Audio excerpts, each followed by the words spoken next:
Assalamualaikum warahmatullahi wabarakatuh. Kabar baik semuanya. Semoga sehat, rezeki lancar, dan selalu berbahagia. Jumpa lagi dalam serial kisah Abu Nawas. Kali ini berjudul Abu Nawas lolos dari maut. Karena dianggap hampir membunuh Baginda, maka Abu Nawas mendapat celaka. Dengan kekuasaan yang absolut, Baginda memerintahkan prajurit-prajuritnya langsung menangkap dan menyeret Abu Nawas untuk dijebloskan ke penjara. Waktu itu Abu Nawas sedang bekerja di ladang karena musim tanam kentang akan tiba. Ketika para prajurit kerajaan tiba, ia sedang mencangkul. Dan tanpa alasan yang jelas, mereka langsung menyeret Abu Nawas sesuai dengan titah Baginda. Abu Nawas tidak berkutik. Kini ia mendekam di dalam penjara. Beberapa hari lagi kentang-kentang itu harus ditanam. Sedangkan istrinya tidak cukup kuat untuk melakukan pencangkulan. Abu Nawas tahu bahwa tetangga-tangganya juga tidak akan bisa membantu istrinya, sebab mereka juga sibuk dengan pekerjaan mereka masing-masing. Tidak ada jalan yang bisa dilakukan di dalam penjara, kecuali mencari jalan keluar. Seperti biasa, Abu Nawas tidak bisa tidur dan tidak enak makan. Ia hanya makan sedikit. Sudah 2 hari ia meringkuk di dalam penjara, wajahnya murung. Hari ketiga, Abu Nawas memanggil seorang pengawal. "Wahai pengawal, bisa aku minta tolong kepadamu?" kata Abu Nawas membuka pembicaraan. "Apa itu?" kata pengawal itu tanpa gairah. "Aku ingin pinjam pensil dan selembar kertas. Aku ingin menulis surat untuk istriku.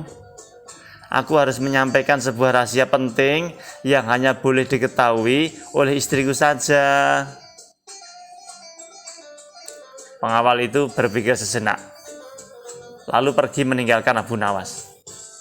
Ternyata pengawal itu menghadap Baginda Raja untuk melapor.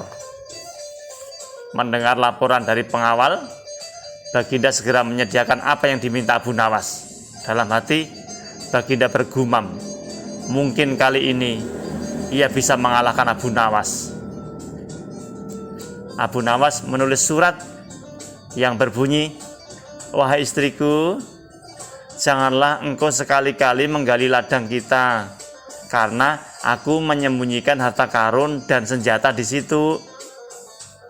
Dan tolong jangan bercerita kepada siapapun." Itu bunyi suratnya.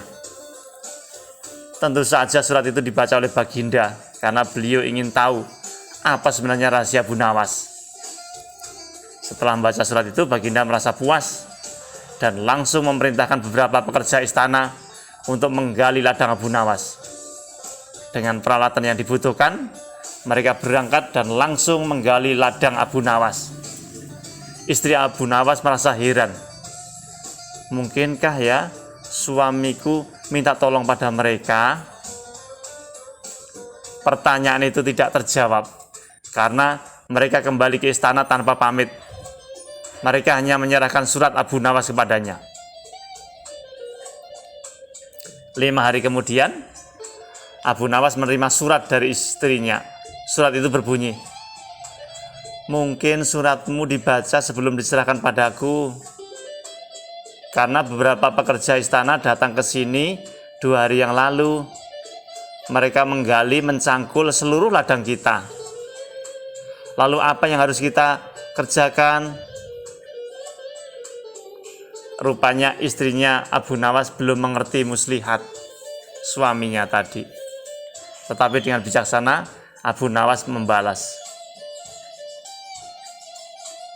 sekarang engkau bisa menanam kentang di ladang itu tanpa harus menggali, wahai istriku. Kali ini Baginda tidak bersedia membaca surat Abu Nawas lagi. Baginda makin mengakui keluar biasaan Abu Nawas. Bahkan di dalam penjara pun Abu Nawas masih bisa melakukan pencangkulan. Abu Nawas masih mendekam di penjara. Namun begitu, Abu Nawas masih bisa menyelesaikan pekerjaannya dengan memakai tangan orang lain, sehingga ladangnya bisa ditanami kentang oleh istrinya. Baginda berpikir. Kemudian beliau segera memerintahkan sipir penjara untuk membebaskan Abu Nawas. Baginda Raja tidak ingin menanggung resiko yang lebih buruk, karena akal Abu Nawas tidak bisa ditebak. Bahkan di dalam penjara pun Abu Nawas masih sanggup menyusahkan orang. Keputusan yang dibuat Baginda Raja untuk melepaskan Abu Nawas memang sangat tepat. Karena bila sampai Abu Nawas bertambah sakit hati, maka tidak mustahil kesusahan yang akan ditimbulkan akan semakin gawat. Kini hidung Abu Nawas sudah bisa menghirup udara kebebasan di luar.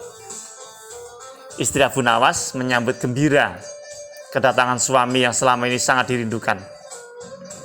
Abu Nawas juga riang, apalagi melihat tanaman kentangnya akan membuahkan hasil yang bisa dipetik dalam waktu dekat. Abu Nawas memang girang bukan kepalang, tetapi ia juga merasa gundah.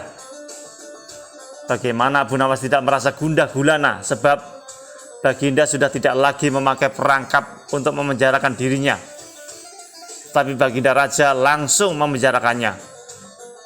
Maka tidak mustahil bila suatu saat nanti ketika Baginda menginginkan langsung menjatuhkan hukuman pancung. Abu Nawas yakin bahwa saat ini Baginda pasti sedang merencanakan sesuatu. Abu Nawas menyiapkan payung untuk menyambut hujan yang akan diciptakan Baginda Raja. Pada hari itu, Abu Nawas mengumumkan dirinya sebagai ahli nujum atau tukang ramal nasib. Sejak membuka praktek ramal-meramal nasib, Abu Nawas sering mendapat panggilan dari orang-orang terkenal. Kini Abu Nawas tidak saja dikenal sebagai orang yang handal dalam menciptakan gelak tawa, tetapi juga sebagai ahli ramal yang jitu. Mendengar Abu Nawas mendadak menjadi ahli ramal, maka Baginda Raja Harun al-Rasyid merasa khawatir. Baginda curiga, jangan-jangan Abu Nawas bisa membahayakan kerajaan. Maka tanpa pikir panjang, Abu Nawas ditangkap. Abu Nawas sejak semula yakin Baginda Raja kali ini berniat untuk menghabisi riwayatnya. Tetapi Abu Nawas tidak begitu merasa gentar. Mungkin Abu Nawas sudah mempersiapkan tamengnya. Setelah beberapa hari meringkuk di dalam penjara, Abu Nawas digiring menuju tempat kematian. Tukang penggal kepala sudah menunggu dengan pedang yang baru diasah. Abu Nawas menghampiri tempat penjagalan dengan amat tenang. Baginda merasa kagum terhadap ketegaran Abu Nawas. Tetapi Baginda juga bertanya-tanya dalam hati, mengapa Abu Nawas begitu tabah menghadapi detik-detik terakhir hidupnya. Ketika Algojo sudah siap mengayunkan pedang, Abu Nawas tertawa-tawa sehingga Baginda menangguhkan pemansungan. Beliau bertanya, "Hai Abu Nawas, apakah engkau tidak merasa ngeri menghadapi pedang Algojo?" "Ngeri tuanku yang mulia, tetapi hamba juga merasa gembira," jawab Abu Nawas sambil tersenyum. "Engkau merasa gembira?" tanya Baginda kaget. "Betul Baginda yang mulia, karena tepat 3 hari setelah kematian hamba, maka Baginda pun akan mangkat menyusul hamba ke liang lahat." Karena hamba tidak bersalah sedikit pun, kata Abu Nawas dengan tenang. Baginda gemetar mendengar ucapan Abu Nawas, dan tentu saja hukuman pancung dibatalkan. Abu Nawas digiring kembali ke penjara. Baginda memerintahkan agar Abu Nawas diperlakukan istimewa. Malah Baginda memerintahkan supaya Abu Nawas disuguhi hidangan yang enak-enak. Tetapi Abu Nawas tetap tidak kerasan tinggal di penjara. Abu Nawas berpesan dan setengah mengacam kepada penjaga penjara bahwa bila ia terus-menerus mendekam dalam penjara, ia bisa jatuh sakit atau Baginda terpaksa membebaskannya. Kemudian dengan terpaksa Baginda Raja membebaskan Abu Nawas setelah mendengar penuturan penjaga penjara tadi. Cita-cita atau obsesi menghukum Abu Nawas sebenarnya masih bergolak. Namun Baginda merasa kehabisan akal untuk menjebak Abu Nawas. Seorang penasihat kerajaan kepercayaan Baginda Raja menyarankan agar Baginda memanggil seorang ilmuwan, ulama yang berilmu tinggi untuk menandingi Abu Nawas. Pasti masih ada peluang untuk mencari kelemahan Abu Nawas. Menjebak pencuri harus dengan pencuri, dan ulama dengan ulama. Baginda menerima usul yang cemerlang itu dengan hati bulat. Setelah ulama yang berilmu tinggi berhasil ditemukan, Baginda Raja menanyakan cara terbaik menjerat Abu Nawas. Ulama itu memberitahu cara-cara yang paling jitu kepada Baginda Raja. Baginda Raja manggut-manggut setuju. Wajah Baginda tidak lagi murung. Apalagi ulama itu menegaskan bahwa ramalan Abu Nawas tentang takdir kematian Baginda Raja sama sekali tidak mempunyai dasar yang kuat. Tiada seorang pun manusia yang tahu kapan dan di mana ia akan mati, apalagi tentang kematian orang lain. Ulama andalan Baginda Raja mulai mengadakan persiapan seperlunya untuk memberikan pukulan fatal bagi Abu Nawas. Siasat pun dijalankan sesuai dengan rencana. Abu Nawas terjerembab ke lubang siasat sang ulama. Abu Nawas melakukan kesalahan yang bisa menghantarnya ke tiang gantungan atau tempat pemansungan. Benarlah peribahasa yang berbunyi, sepandai-pandai tupai melompat, pasti suatu saat akan terpeleset. Kini Abu Nawas benar-benar mati kutu.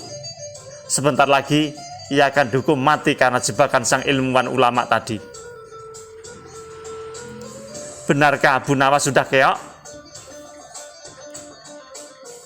Kita lihat saja nanti. Banyak orang yang merasa simpati atas nasib Abu Nawas, terutama orang-orang miskin dan tertindas yang pernah ditolongnya. Namun derai air mata para pencinta dan pengagum Abu Nawas tak akan mampu menghentikan hukuman mati yang akan dijatuhkan. Baginda Raja Harun al-Rasyid benar-benar menikmati kemenangannya. Belum pernah Baginda terlihat semeriang ini dan sesenang ini. Keyakinan orang banyak bertambah mantap. Hanya satu orang yang tetap tidak yakin bahwa hidup Abu Nawas akan berakhir tragis, yaitu istri Abu Nawas. Bukankah Aliyah Azza wa Jalla, Allah Subhanahu wa Ta'ala, lebih dekat daripada urat leher? Tidak ada yang tidak mungkin bagi Allah yang maha gagah. Dan kematian adalah mutlak urusannya. Semakin dekat hukuman mati bagi Abu Nawas, orang banyak semakin resah. Tetapi bagi Abu Nawas malah sebaliknya. Semakin dekat hukuman bagi dirinya, semakin tegar hatinya. Baginda Raja tahu bahwa ketenangan yang ditampilkan Abu Nawas hanyalah merupakan bagian dari tipu muslihatnya saja. Tetapi Baginda Raja tetap bersumpah pada diri sendiri bahwa beliau tidak akan terkecoh untuk kedua kalinya. Sebaliknya, Abu Nawas juga yakin Selama nyawa masih melekat, maka harapan akan terus menyertainya. Tuhan tidak mungkin menciptakan alam semesta ini tanpa ditaburi harapan-harapan yang menjanjikan, bahkan dalam keadaan yang bagaimanapun gawatnya. Keyakinan seperti inilah yang dimiliki oleh baginda raja dan ulama itu. Seketika suasana menjadi hening. Sewaktu baginda raja memberi sambutan singkat tentang akan dilaksanakannya hukuman mati atas terpidana mati Abu Nawas. Kemudian tanpa memperpanjang waktu lagi, baginda raja menanyakan permintaan terakhir Abu Nawas. Dan pertanyaan inilah yang paling dinantikan Abu Nawas. Adakah permintaan terakhir bagimu, wahai Abu Nawas? Ada, Paduka yang mulia, jawab Abu Nawas singkat. Sebutkan, kata baginda. Sudilah kiranya hamba diperkenankan memilih hukuman mati yang hamba anggap cocok, wahai baginda yang mulia, pinta Abu Nawas. Baiklah, kata baginda menyetujui permintaan Abu Nawas. Paduka yang mulia, yang hamba pinta adalah bila pilihan hamba benar, hamba bersedia dukung pancung. Tetapi jika pilihan hamba dianggap salah, maka hamba dihukum gantung saja, kata Abu Nawas memohon. Engkau memang orang yang aneh. Dalam saat-saat yang amat genting pun engkau masih sempat bersendau guru, bercanda. Tetapi ketahuilah, bagiku segala tipu daya muslihatmu hari ini takkan bisa membawamu kemana-mana, kata sang baginda sambil tertawa. Hamba tidak bersendau guru, Paduka yang mulia, kata Abu Nawas bersungguh-sungguh. Baginda makin terpingkal-pingkal. Belum selesai baginda raja tertawa, Abu Nawas berteriak dengan nyaring. Hamba minta dukung pancung. Semua yang hadir kaget. Orang banyak belum mengerti mengapa Abu Nawas membuat keputusan begitu. Tetapi kecerdasan otak baginda raja menangkap sesuatu yang lain, sehingga tawa baginda yang semula berderai-derai mendadak terhenti. Kening baginda berkenyit mendengar ucapan Abu Nawas. Baginda raja tidak berani menarik kata-katanya karena disaksikan oleh ribuan rakyatnya. Beliau sudah terlanjur mengabulkan Abu Nawas menentukan hukuman mati yang paling cocok untuk dirinya. Kini kesempatan Abu Nawas membela diri. Baginda yang mulia, hamba tadi mengatakan bahwa hamba akan dukung pancung. Kalau pilihan hamba benar, maka hamba dukung gantung. Tetapi di manakah letak kesalahan pilihan hamba sehingga hamba harus dukung gantung? Padahal hamba telah memilih hukuman pancung. Olah kata Abu Nawas memaksa baginda raja dan ulama itu terkecengang. Benar-benar luar biasa otak Abu Nawas ini. Rasanya tidak ada lagi manusia pintar selain Abu Nawas di negeri Baghdad ini. Abu Nawas, aku mengampunimu. Tapi sekarang jawablah pertanyaanku ini. Berapa banyakkah bintang di langit? Oh, gampang sekali tuanku. Iya, tapi berapa? 100 juta? 100 miliar? Tanya baginda. Bukan tuanku, cuma sebanyak pasir di pantai. Kau ini, bagaimana bisa orang menghitung pasir di pantai? Bagaimana pula orang bisa menghitung bintang di langit? Ujar Abu Nawas. Hahaha, kau memang penggeli hati, Abu Nawas. Kau adalah pelipur laraku. Abu Nawas, mulai sekarang jangan segan-segan. Sering-seringlah datang ke istanaku. Aku ingin selalu mendengar lelucon-leluconmu yang selalu baru dan segar. Siap baginda. Nah, demikian. Akhirnya Abu Nawas bebas dan bahkan Abu Nawas malah sekarang disuruh sering ke istana untuk mendengar lelucon-leluconnya. Begitu kisah Abu Nawas yang lolos dari hukuman mati. Mudah-mudahan bermanfaat, mudah-mudahan menghibur. Sampai jumpa di serial Abu Nawas berikutnya. Tetap semangat. Assalamualaikum.